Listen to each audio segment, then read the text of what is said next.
Please tutorial চ্যানেলে সকলকে স্বাগত জানাই। আজ আমি শুধুমাত্র একটা সূত্রের সাহায্যে দেখাবো কিভাবে বড় বড় সেন্টেন্সকে অনায়াসেই তোমরা ট্রান্সলেট করতে পারবে। ক্লাসটা অবশ্যই শেষ পর্যন্ত দেখো, তাহলে তোমাদের কাছে ট্রান্সলেশন খুব সহজ হয়ে যাবে।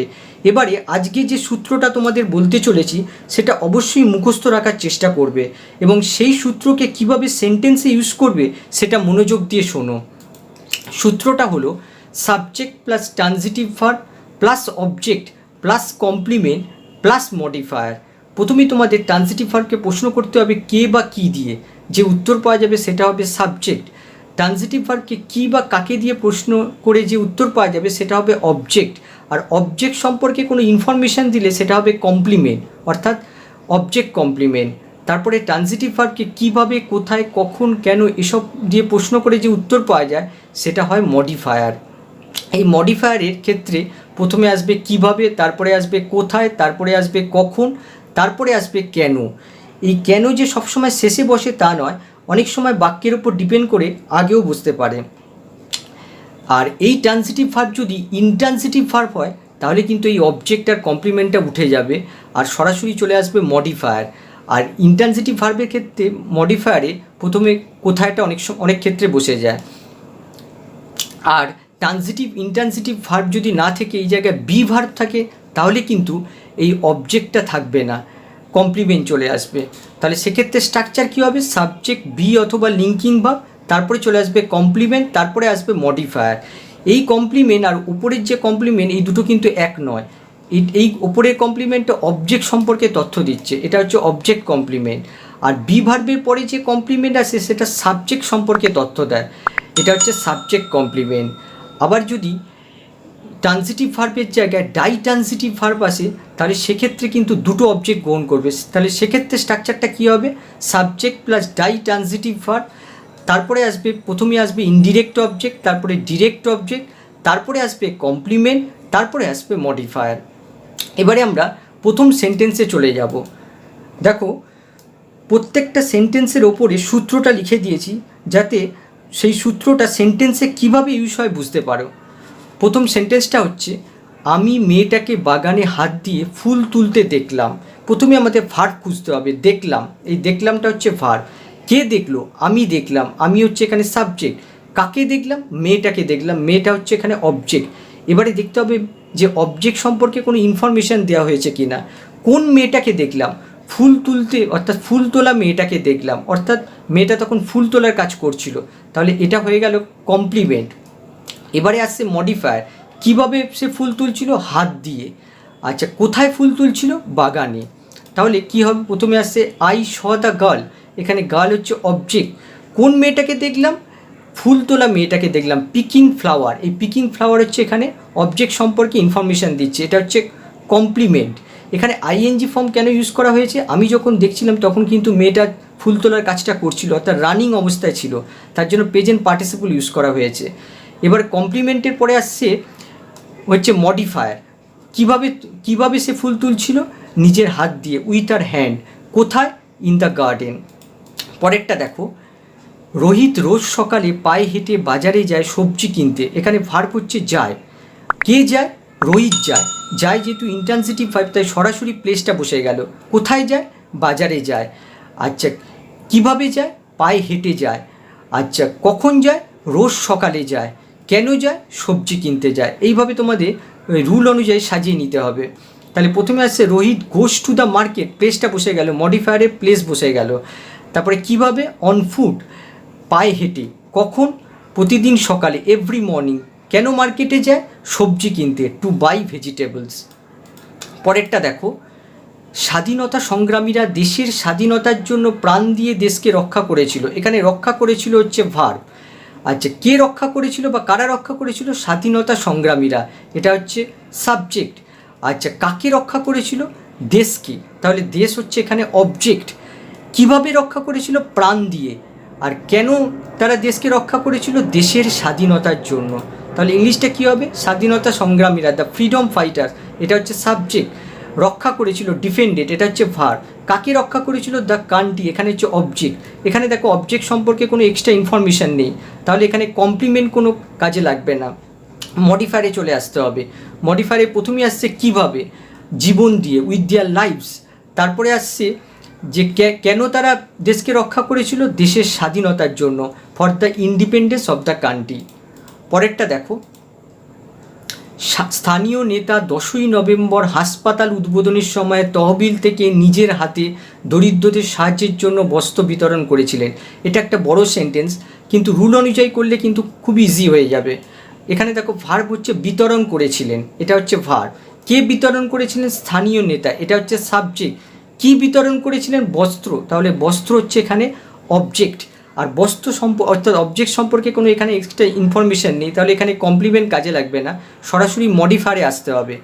এবারে দেখতে হবে প্রথমে আসছে কিভাবে, কিভাবে নিজের হাতে, দেখো এখানে নিজের হাতে রয়েছে।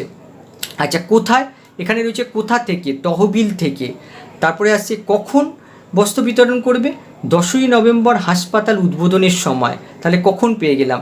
কেনই বস্ত্র বিতরণ করবে, দরিদ্রদের সাহায্যের জন্য, তাহলে এইভাবে সাজিয়ে নিতে হবে। তাহলে প্রথমে আসছে স্থানীয় নেতা, দ্য লোকাল লিডার ডিস্ট্রিবিউটেড, বিতরণ করেছিল, এটা হচ্ছে ভার্ব। কী বিতরণ করেছিল, বস্ত্র, তাহলে এটা হচ্ছে অবজেক্ট। তারপরে আসছে কিভাবে, উইথ ইস ওন হ্যান্ডস, তাহলে মডিফায়ারে কিভাবে বসে গেল। আচ্ছা এবারে আসছে হচ্ছে কোথায় বা কোথা থেকে, ফ্রম দ্য ফান্ড, কখন, উদ্বোধনের সময়, অর্থাৎ 10ই নভেম্বর হাসপাতাল উদ্বোধনের সময়। আমাদের করতে হবে উদ্বোধনের সময়, ডিউরিং দ্য ইনগ্যুরেশন, হাসপাতালের, অফ দ্য হসপিটাল, 10ই নভেম্বর, অন 10th নভেম্বর। কেন, দরিদ্রদের সাহায্যের জন্য, টু হেল্প দ্য পুয়ার। পরেরটা দেখো, শিক্ষক আমাকে কিভাবে দ্রুততার সাথে পরীক্ষার সময় অঙ্ক করতে হয় বলেছিল, তাহলে এখানে বলেছিল, এটা হচ্ছে ভার্ব। কে বলেছিল, শিক্ষক, তাহলে শিক্ষক হচ্ছে এখানে সাবজেক্ট। কাকে বলেছিল, আমাকে বলেছিল। এখানে দেখো আমাকে হচ্ছে এখানে ইনডিরেক্ট অবজেক্ট, তার কারণ হচ্ছে কি বলেছিল, তার কি এর উত্তর আসছে, কিন্তু দেখো এখানে যে কিভাবে অঙ্ক করতে হয়, তাহলে এটা হচ্ছে কি এর উত্তর আসছে, তাহলে আমাকে হচ্ছে ইনডিরেক্ট, আর কিভাবে অঙ্ক করতে হয় এটা হচ্ছে ডিরেক্ট। আচ্ছা এবারে যদি আসে কিভাবে সে অঙ্কটা করবে, দ্রুততার সাথে, তাহলে দ্রুততার সাথে কখন, পরীক্ষার সময়। তাহলে ইংলিশটা কী হবে, প্রথমে হচ্ছে শিক্ষক, দ্য টিচার, এটা হচ্ছে সাবজেক্ট। আচ্ছা বলেছিল, টোল্ড, এটা হচ্ছে ডাই ট্রানজিটিভ ভার্ব, অর্থাৎ দুটো অবজেক্ট আছে। কাকে বলেছিল, আমাকে, মি হচ্ছে এখানে ইনডিরেক্ট অবজেক্ট। কি বলেছিল, বলেছিল কিভাবে অঙ্ক করতে হয়, হাউ টু ডু ম্যাথ, এটা হচ্ছে কি এর উত্তর আসছে, ডিরেক্ট অবজেক্ট। কিভাবে, কুইকলি, অর্থাৎ দ্রুততার সাথে। কখন, পরীক্ষার সময়, ডিউরিং দ্য টেস্ট, অর্থাৎ এই দুটো হচ্ছে মডিফায়ার। পরেরটা দেখো, ছাত্ররা তাদের শিক্ষককে ক্লাসে আসতে দেখলো, এখানে স্পষ্টতই দেখলো হচ্ছে ভার্ব। কারা দেখলো, ছাত্ররা দেখলো। আচ্ছা কাকে দেখলো, তাদের শিক্ষককে, তাহলে এটা হচ্ছে অবজেক্ট পেয়ে গেলাম। আচ্ছা কোন শিক্ষককে দেখলো, ক্লাসে আসা শিক্ষককে দেখলো, অর্থাৎ অবজেক্ট সম্পর্কে দেখো এখানে ইনফরমেশান দেওয়া হয়েছে, সে কী করছিল, ক্লাসে আসছিল। তাহলে ইংলিশটা কী হবে, ছাত্ররা, দ্য স্টুডেন্ট, দেখলো, এটা হচ্ছে ভার্ব। কাকে দেখলো, দেয়ার টিচার, এটা হচ্ছে অবজেক্ট। আর কি দেখলো, যে ক্লাসে আসা শিক্ষককে দেখলো, অর্থাৎ অবজেক্ট সম্পর্কে ইনফরমেশান দিয়েছে, সুতরাং এটা হচ্ছে object complement. Coming to class, যেহেতু সে যখন দেখছিল তখন ক্লাসে আসছিল, অর্থাৎ আসার কাজ চলছিল, রানিং অবস্থায় ছিল, তার জন্য এখানে প্রেজেন্ট পার্টিসিপল ইউজ করা হলো। পরেরটা দেখো, সে বাঘের সঙ্গে লড়াই করতে সাহসের সাথে বনে গিয়েছিল, তাহলে প্রথমে আমাদের ভার্ব হচ্ছে এখানে গিয়েছিল। কে গিয়েছিল, সে, তাহলে সে হচ্ছে সাবজেক্ট। আর গিয়েছিল যেহেতু এটা ইন্ট্রান্সিটিভ ভার্ব, তাই সরাসরি এসে গেল কোথায় গিয়েছিল, বনে গিয়েছিল, প্লেস মডিফায়ারে প্লেস বসে গেল। তারপর হচ্ছে কিভাবে সে বনে গিয়েছিল, সাহসের সাথে।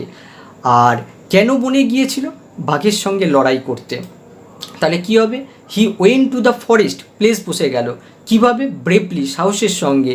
কেন, টু ফাইট দ্য টাইগার, তাহলে এটা হচ্ছে কেন, মডিফায়ার। পরেরটা দেখো, সরকার আমাদের দেশে করোনা ভাইরাস নিয়ন্ত্রণের জন্য সকলকে মাস্ক পরতে পরামর্শ দিয়েছেন, এখানে স্পষ্টতই পরামর্শ দিয়েছেন হচ্ছে ভার্ব। কে পরামর্শ দিয়েছেন, সরকার, সরকার হচ্ছে সাবজেক্ট। আচ্ছা কাকে পরামর্শ দিয়েছেন, সকলকে। আচ্ছা কি পরামর্শ দিয়েছেন, তাহলে দেখো পরামর্শ দিয়েছেন, এটা ডাই ট্রানজিটিভ ভার্ব হয়ে যাচ্ছে, তার কারণ কাকে আর কি এসে যাচ্ছে, কাকে, সকলকে। আর কি পরামর্শ দিয়েছেন, মাস্ক পরতে, তাহলে এটা হচ্ছে ডিরেক্ট অবজেক্ট। আর কেন পরামর্শ দিয়েছেন মাস্ক পরতে, আমাদের দেশে করোনা ভাইরাস নিয়ন্ত্রণের জন্য, তাহলে ইংলিশটা কী হবে? সরকার, দ্য গভর্নমেন্ট, এটা হচ্ছে সাবজেক্ট। পরামর্শ দিয়েছেন, এটা হচ্ছে ভার্ব, হ্যাজ অ্যাডভাইসড। কাকে পরামর্শ দিয়েছেন বা কাদের পরামর্শ দিয়েছেন? এভরিওয়ান, প্রত্যেককে। তাহলে এটা হচ্ছে ইনডিরেক্ট অবজেক্ট। আচ্ছা, কী পরামর্শ দিয়েছেন? মাস্ক পরতে, টু ওয়্যার মাস্ক। তাহলে এটা হচ্ছে ডিরেক্ট অবজেক্ট। কেন পরামর্শ দিয়েছেন? To control corona virus in our country. তাহলে এটা মডিফায়ারের কেনর উত্তর আসছে। পরেরটা দেখো, শিক্ষকরা গ্রাম থেকে নিরক্ষরতা দূর করতে একটি স্কুল প্রতিষ্ঠা করার সিদ্ধান্ত নিয়েছেন। এখানে সিদ্ধান্ত নিয়েছেন হচ্ছে ভার্ব। কারা সিদ্ধান্ত নিয়েছেন? শিক্ষকরা, এটা হচ্ছে সাবজেক্ট। কী সিদ্ধান্ত নিয়েছেন? একটা স্কুল প্রতিষ্ঠা করার, এটা হচ্ছে অবজেক্ট। আর অবজেক্ট সম্পর্কে দেখো এখানে কোনো এক্সট্রা ইনফরমেশন কিছু নেই, সুতরাং কমপ্লিমেন্ট এখানে বসবে না। কেন সিদ্ধান্ত নিয়েছেন? গ্রাম থেকে নিরক্ষরতা দূর করতে, অর্থাৎ মডিফায়ারটা বসে যাবে। তাহলে কী হবে? শিক্ষকরা, দ্য টিচার, সাবজেক্ট। আচ্ছা, সিদ্ধান্ত নিয়েছেন, হ্যাভ ডিসাইডেড, এটা হচ্ছে ভার্ব। আচ্ছা, কী সিদ্ধান্ত নিয়েছেন? তার উত্তর আসছে অবজেক্ট, টু সেট আপ এ স্কুল। আচ্ছা, কেন সিদ্ধান্ত নিয়েছেন? গ্রাম থেকে নিরক্ষরতা দূর করতে, two eradicate illiteracy from the village. Two eradicate থেকে ভিলেজ পর্যন্ত, এটা হচ্ছে মডিফায়ার। তাহলে দেখো এখানে দুটো ইনফিনিটিভ ফ্রেজ ইউজ হয়েছে। প্রথমটা হচ্ছে টু সেট আপ এ স্কুল, এটা ভার্বকে কি এর প্রশ্নের উত্তরে আসছে, সুতরাং এটা হচ্ছে অবজেক্ট, অর্থাৎ নাউন হিসেবেই ইনফিনিটিভটা কাজ করছে। আর to eradicate illiteracy from the village, এটা ভার্বকে কেন প্রশ্নের উত্তরে আসছে, সুতরাং এই ইনফিনিটিভটা অ্যাডভার্বের কাজ করছে। পরেরটা দেখো, যে ছেলেটা পরীক্ষায় প্রথম হয়েছিল তাকে আমি চিনতে পেরেছিলাম। এখানে চিনতে পেরেছিলাম, এটা হচ্ছে ভার্ব। কে চিনতে পেরেছিল? আমি হচ্ছে সাবজেক্ট। কাকে চিনতে পেরেছিলাম? ছেলেটা হচ্ছে এখানে অবজেক্ট। এবার দেখতে হবে যে অবজেক্ট সম্পর্কে ইনফরমেশান দেওয়া হয়েছে কি না। কোন ছেলেটাকে আমি চিনতে পেরেছিলাম? যে পরীক্ষায় প্রথম হয়েছিল, সুতরাং অবজেক্ট সম্পর্কে ইনফরমেশান দেওয়া হয়েছে, সুতরাং এটা হচ্ছে অবজেক্ট কমপ্লিমেন্ট। তাহলে কী হবে? প্রথমে আসছে আই রিকগনাইজ, চিনতে পেরেছিলাম, এটা হচ্ছে ভার্ব। কাকে চিনতে পেরেছিলাম? দ্য বয়, এটা হচ্ছে অবজেক্ট। এবারে কোন ছেলেটাকে চিনতে পেরেছিলাম? যে কিনা পরীক্ষায় প্রথম হয়েছিল, হু stood first in the state, এটা হচ্ছে কমপ্লিমেন্ট। এই সেন্টেন্সে কোনো মডিফায়ার নেই। আজকে এই পর্যন্তই। ক্লাসটা কেমন লাগলো অবশ্যই জানাবে, আর তোমরা কী ধরনের ক্লাস চাও তা অবশ্যই কমেন্ট বক্সে জানাও।